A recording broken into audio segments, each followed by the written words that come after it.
Moving on to Russia now, it has been a dramatic 36 hours to say the least.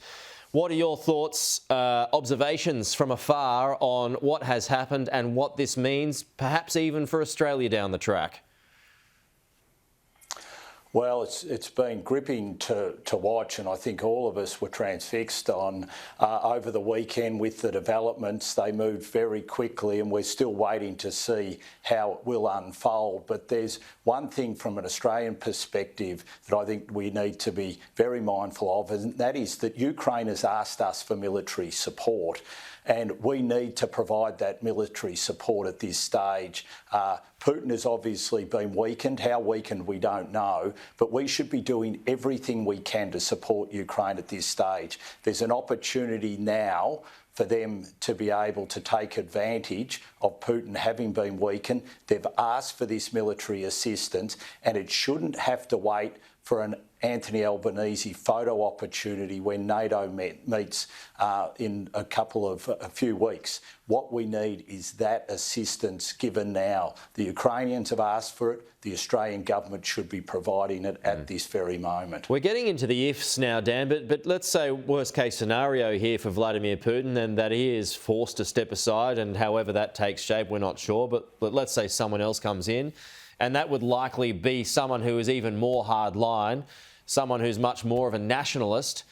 What are your concerns about what that could lead to, and in particular, someone who perhaps is more willing to push a nuclear button?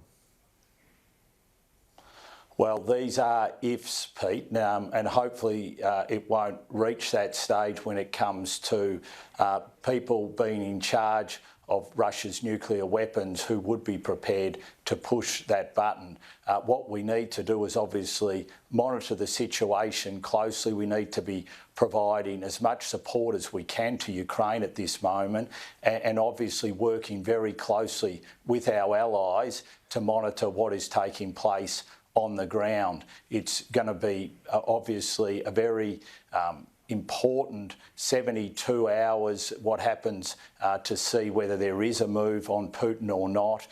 We just have to wait and see what happens. Okay. But working closely with allies, watching and making sure that we're providing that support to Ukraine is absolutely essential. Just on the news poll, finish up here, Dan. News poll says the no campaign is surging further ahead, and that means the yes campaign is falling further behind. It is a continuation of the trend. Is this how you suspect this thing plays out when the referendum is ultimately held?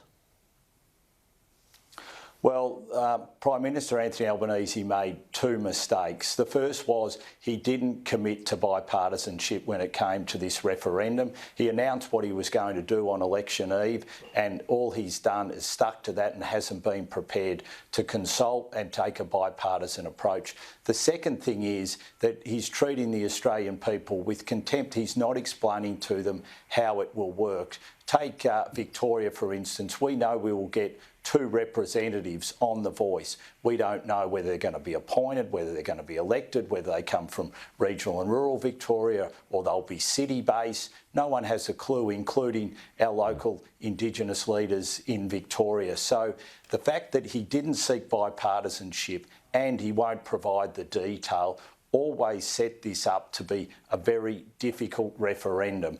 And I think he needs to go back to the drawing board and think again about the approach that he's taking.